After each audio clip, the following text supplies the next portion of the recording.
ನಮಸ್ತೆ, ನಾನು ನಿಮ್ಮ ಪ್ರೀತಿಯ ರಾಮಚಂದ್ರ ಗುರೂಜಿ. ಆತ್ಮೀಯರೇ, ಸೆಪ್ಟೆಂಬರ್ ಮಾಹೆಯ 20ನೇ ತಾರೀಕು ಶನಿವಾರ ಅವತ್ತು ನಾವು ಹನುಮಾನ್ ಚಾಲೀಸ ಒಂದು ದಿನದ ಶಿಬಿರವನ್ನು ಶಿವಮೊಗ್ಗ ನಗರದ ಅಂಬೇಡ್ಕರ್ ಭವನದಲ್ಲಿ ಬೆಳಗ್ಗೆ 9 ಗಂಟೆಯಿಂದ ಸಂಜೆ 6 ಗಂಟೆವರೆಗೂ ನಾವು ಹಮ್ಮಿಕೊಂಡಿದ್ದೇವೆ.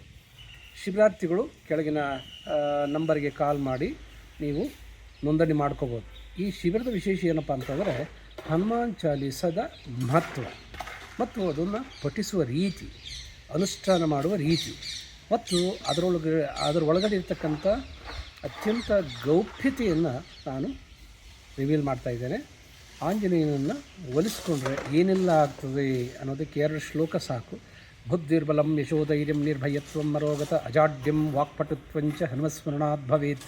ಅಂದರೆ ಆಂಜನೇಯ ಸ್ಮರಣೆಯಿಂದ ಬುದ್ಧಿ, ಬಲ, ಧೈರ್ಯ, ಯಶಸ್ಸು, ಆಯುರಾರೋಗ್ಯ ವೃದ್ಧಿಸುತ್ತೆ, ವಾಕ್ಪಟುತ್ವ ಸಿದ್ಧಿಸುತ್ತೆ ಅಂತ ಈ ಶ್ಲೋಕ ಹೇಳುತ್ತೆ. ಮನೋಜವಂ ಮಾರುತು ತುಲ್ಯವೇಗಂ ಜಿತೇಂದ್ರಿಯಂ ಬುದ್ಧಿಮತಾಂ ವರಿಷ್ಠಂ ವಾತಾತ್ಮಜಂ ವಾನರಯೂಧ ಮುಖ್ಯಂ ಶ್ರೀರಾಮದೂತಂ ಶಿರಸಾ ನಮಾಮಿ.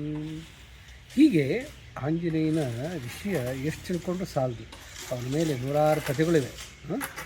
ಆಂಜನೇಯ ಬ್ರಹ್ಮಚಾರಿನ ಅಥವಾ ಮದುವೆ ಆಗಿದ್ದಾನ, ಆಂಜನೇಯನ ವಿಶೇಷತೆಗಳೇನು, ಅವನು ಒಲಿಸ್ಕೊಳ್ಳೋದು ಹೇಗೆ, ಒಲಿಸ್ಕೊಂಡ್ರೆ ಏನೆಲ್ಲ ಕೆಲಸಗಳಾಗ್ತವೆ ಅನ್ನೋ ವಿಚಾರಗಳನ್ನು ನಾನು ನಿಮಗೆ ಆ ರಹಸ್ಯಗಳನ್ನು ತಿಳಿಸ್ಕೊಡಲಿದ್ದೇನೆ. ಆಸಕ್ತರು ತಕ್ಷಣವೇ ಆ ನಂಬರ್ಗಳಿಗೆ ಸಂಪರ್ಕಿಸಿ. ಇನ್ನೇನು ಕೆಲವೇ ಸೀಟುಗಳೇ ಬಾಕಿ ಇದೆ ಅಂತ ನಮ್ಮ ಆರ್ಗನೈಸರ್ಸ್ ಹೇಳ್ತಿದ್ರು. ಸೊ ಧನ್ಯವಾದಗಳು.